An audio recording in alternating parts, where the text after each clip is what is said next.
Yeah, you're not gonna like this, but Bishop is out for 2 weeks. Yeah, can you give me the good news? Line didn't get a hat trick this game.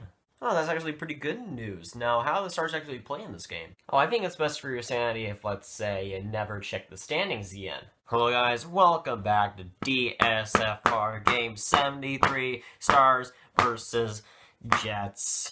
And you know, the Stars obviously want Dawn. You can just see by the way they're playing. And yes, the Stars lose 2-4 against the Winnipeg Jets. That marks the 5 straight losses. Of course, a few of them in overtime, but 5 straight losses for the Dallas Stars.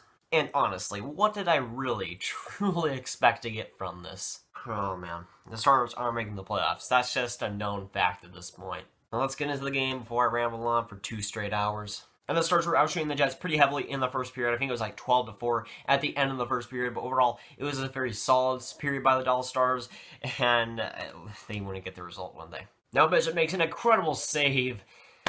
And he has to come out, and at that point, you know, it looked like a groin injury. It looked like something lower body, but at the time, I didn't think it was going to be that major. It didn't look too major, especially comparing that injury to the one that he had a couple of weeks ago with the Radulov basically toppling on top of him. That looked a lot more pedestrian than, let's say, the play in that game. And, you know, it looks pedestrian, and of course he's out 2 weeks because...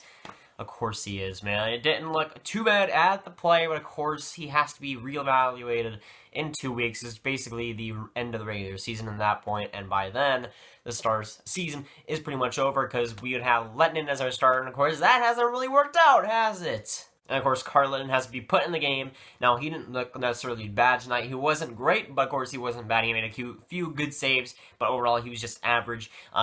Bishop made a few great saves early, and he was really the cause of what the Dallas Stars were doing, and they were doing fantastic in the first period. But after that, you know, it was pretty ridiculous. Lennon did a lot of the early goal in the first period after he came in, but Lennon was average. He wasn't what Ben Bishop was going on. Ben Bishop looked really good in the first, and it was a shame, of course, that he has to go out for Lennon, who was just average. Now, just getting on the power play, and of course, you don't want to do that, as Wheeler slips on the ice, makes an incredible pass to, you guessed it, Patrick Laine, and of course, he snipes it, but with 0.4 seconds left, something like a second left in the period, Laine scores and puts the Jets up 1-0, and if Matt doesn't summarize it all-star season in a nutshell, I don't know what does. That Laine goal was the 7th time that All-Stars have allowed a goal in the last 10 seconds of a period this season, and that is, again, 7 brutal goals that they should not have given up. But in the first couple of minutes of the second period, Faxa creating pressure, makes a nice pass to Janmark. He's basically right in front as Laine turned the puck over.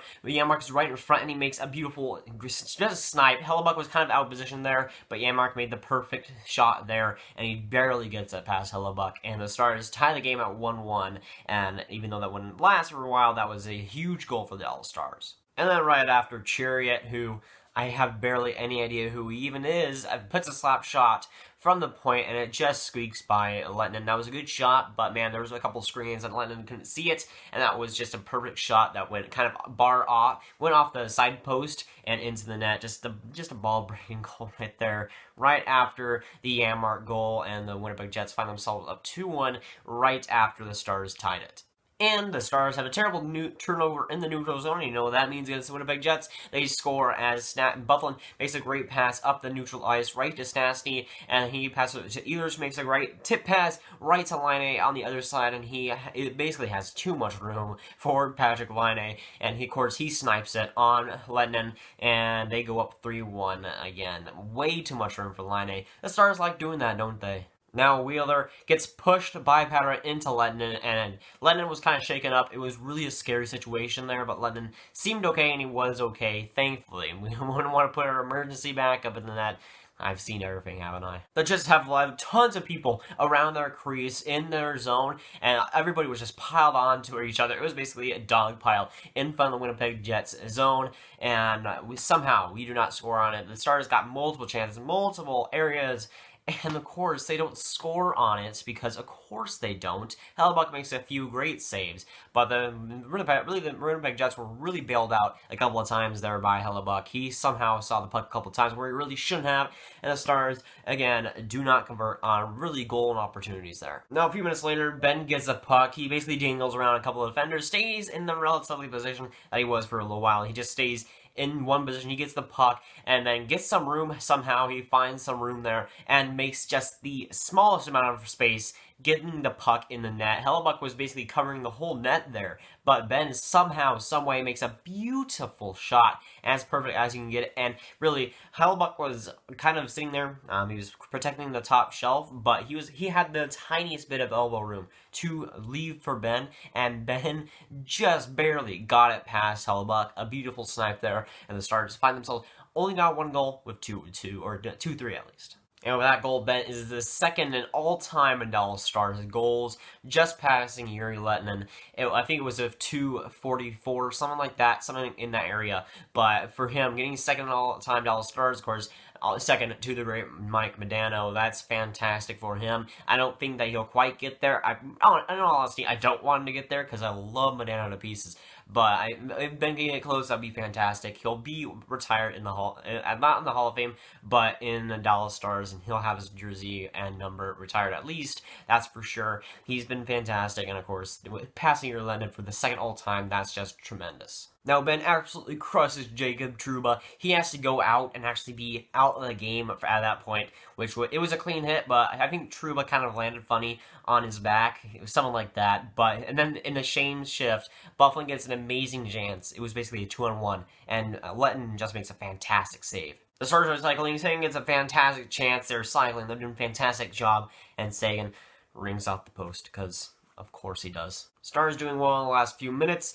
The Stars have their empty nets. They make a few good plays, but one as Wheeler gets fantastic pass, and of course he scores on the empty net, makes it 2-4 Winnipeg Jets, and at that point, it was exactly what I expected.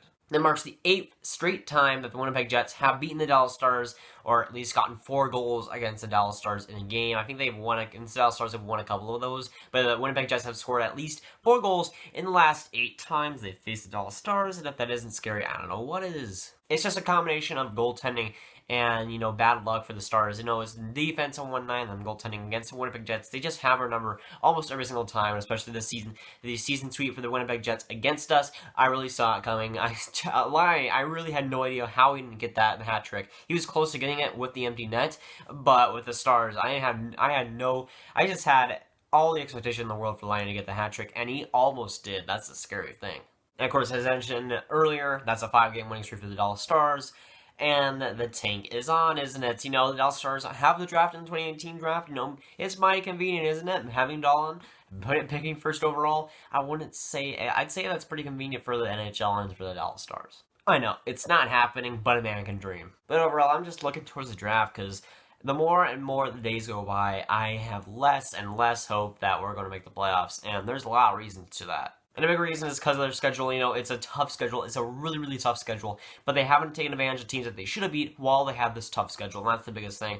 Ottawa Senators, Montreal Canadiens, should I go on? You face the Vancouver Canucks in the next week. Just lose to them. There's really nothing to go off on now anymore. And they haven't gotten the points that they needed to. They've blown a lot of games recently after winning a lot and coming back a lot in the last couple of weeks. They've blown a lot of games recently.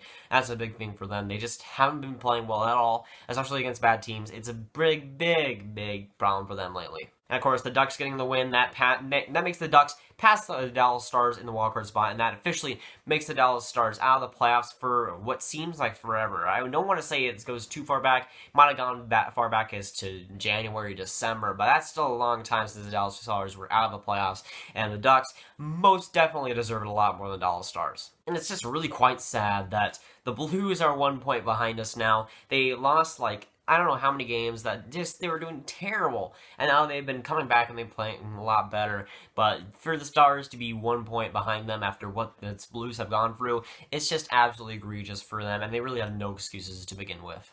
and to be losing 5 straight against the wild card and the race that is on in the Western Conference, it is absolutely egregious, and no excuses made, because if they keep going on something like this, of course they're not going to make the playoffs, and they're already out of the playoffs already, and I don't believe that they will get to the playoffs. And of course that schedule is brutal, and teams like the Ducks have a lot better of a schedule. The Blues don't have a great schedule, but they've been playing a lot better recently. I think that the Blues will overtake us, and that's quite sad at the very most.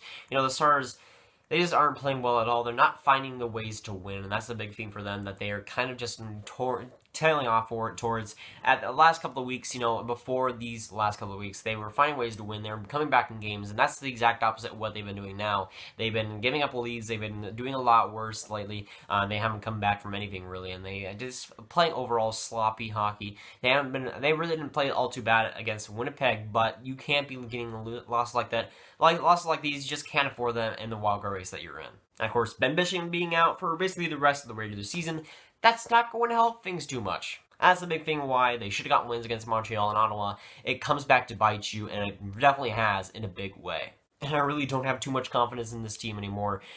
Maybe better luck next year. At this point, the wildcard race is too high and 2/10 of a race for the Stars to be losing 5 straight games, whether it be in overtime, whether it be regulation losses, 5 straight losses.